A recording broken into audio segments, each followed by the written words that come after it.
A very happy morning, ladies and gentlemen. I am very glad to welcome all of you to the session BA History Program, second semester, session number 23.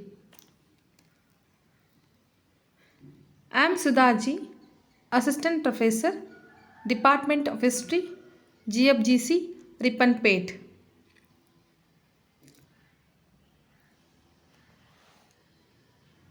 Let us begin our session. On the screen, you notice a Khwaja wearing a white dress, holding a rosary, that is Japamale, appears as a fakir. Do you have any idea to which religion he belongs to? I give a clue. The name of the religion related to Safed Rang, that is white color. Can you guess? Yes, it's Sufism. Today, in this session, let us explore the rise of Sufism in India. Students have learned about the life and teachings of Kabir Das, Guru Nanak, and Mirabai. They have also applied the progressive thoughts of the exponents of the Bhakti movement. Learning objectives of today's session: to enable the students to know the meaning of Sufism, they will give reasons for the rise of Sufism. Students will identify the famous Sufi saints of India, to develop the skill of locating the places where the tombs of Sufi saints are situated in India.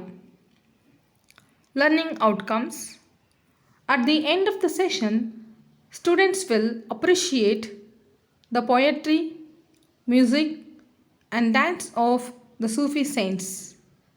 They will be motivated to learn Sufi songs. They would like to visit dargahs of Sufi saints. To begin with, Sufism is a mystical form of Islam. It means the religious heads of Sufism, called Khwajas, spend their whole life in developing their spirit and communicating with God. Hence, Sufism is called a mystical form of religion, a branch of Islam. The first epoch of Sufism began in the 7th century in Persia, that is present day Iran. It is a reform movement within Islam. That means it attempted to remove some of the meaningless practices of Islam. Let us know the difference between reform and revival movement. While the reformist movement strive to change the fundamental system and structures of the society through gradual changes within the existing institution, revivalist movement tended to revive former customs and practices and thus take the society back to the glorious past. In that sense, Sufism is a kind of reform movement. It entered India in the 12th century with Muslim invaders. Khwaja Moinuddin Chishti introduced Sufism in India.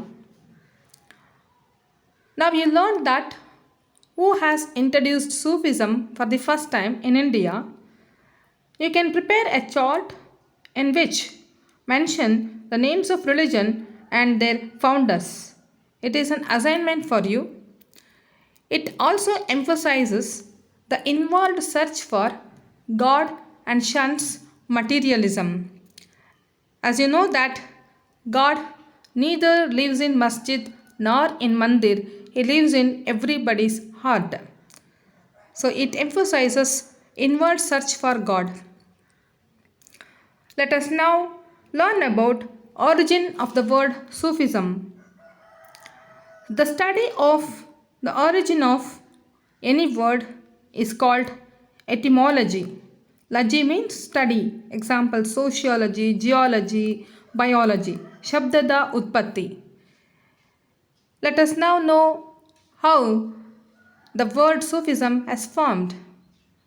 The word Sufism is derived from two Arabic words, that is SAF, Saf, means carpet.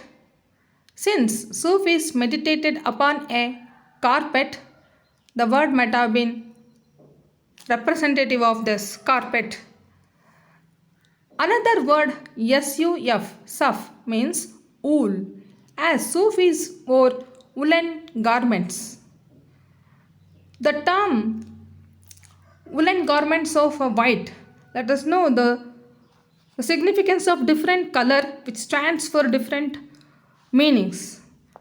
Just like white stands for purity and peace, red for passion, love, and anger, orange color represents energy, happiness, vitality, yellow color represents happiness and hope, green color stands for new beginnings, abundance, nature. Blue color represents calm, responsible, and sadness.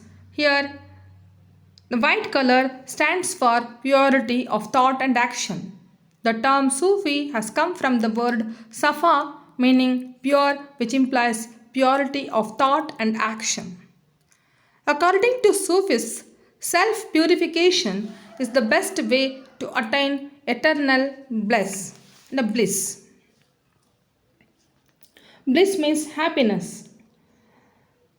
The self purification is not only emphasized by Sufi saints, we can also learn about the same concept in Vachana Sahitya also. I would like to tell one of the Vachanas of Basavanna here, which tells about self purification. Listen to me. ಕಳಬೇಡ ಕೊಲಬೇಡ ಹುಸಿಯ ನುಡಿಯಲು ಬೇಡ ಮುನಿಯಬೇಡ ಅನ್ಯರಿಗೆ ಅಸಹ್ಯ ಪಡಬೇಡ ತನ್ನ ಬಣ್ಣಿಸಬೇಡ ಇದಿರ ಅಳಿಯಲು ಬೇಡ ಇದುವೇ ಅಂತರಂಗ ಶುದ್ಧಿ ಇದೇ ಬಹಿರಂಗ ಶುದ್ಧಿ ಇದೇ ನಮ್ಮ ಕೂಡಲ ಸಂಗಮನ ಉಲಿವ ಪರಿ ಇದೇ ನಮ್ಮ ಕೂಡಲ ಸಂಗಮನುಲಿಸುವ ಪರಿ. So, internal purification is more important than external purification. You can also collect some of the vachanas and other dohas of Kabir also, which tells about self purification.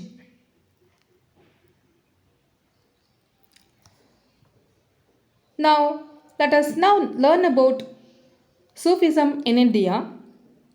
Following the entrance of Islam in India in the early 8th century, followed by it, Sufism also became more visible during the period of Delhi Sultanates. It has a history in India evolving over 1,000 years. Sufi thought, their values, literature, education, and entertainment has created enduring impact on Islam in India. Let's move on to two famous Sufi orders in India. Sufism originated after the death of Muhammad in 632 AD, but it did not develop into orders until the 12th century. The orders formed around spiritual founders who gained saint status and shrines built in their names. There are dozens of Sufi orders and offshoots. In India, there are two Sufi orders called silsilas, namely Chisti Silsila and Sharwardi Silsila.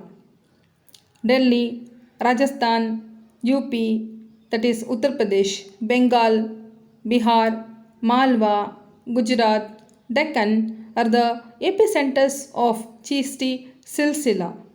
Punjab and Sindh are known for Sharwardi Silsila. I would like to give an assignment here. Locate the epicenters of Chisti and Sharwardi silsilas on the outline map of India.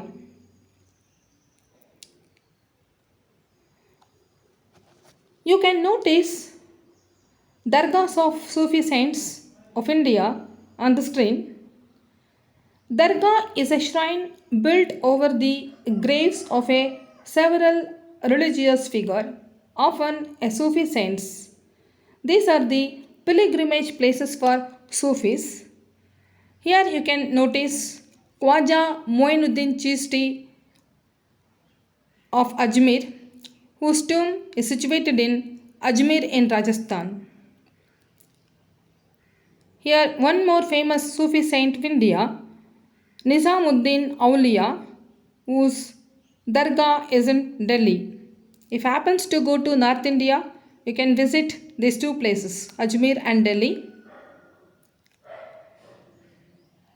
On the screen, you can see Baba Farid Uddin Ganj e Shakar, one of the Sufi saints of India. He was in Faridkot of Punjab. Mythical stories of Sufism provides solace and inspiration to us.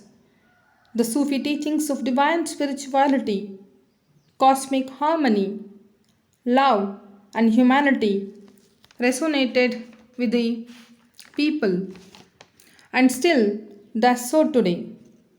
Sufi preachers, merchants, and missionaries also settled in coastal Gujarat, engaging in maritime voyage and trade. Delhi, Ajmer, Fatehpur Sikri, Faridkot, etc. are the pilgrimage places of Sufism.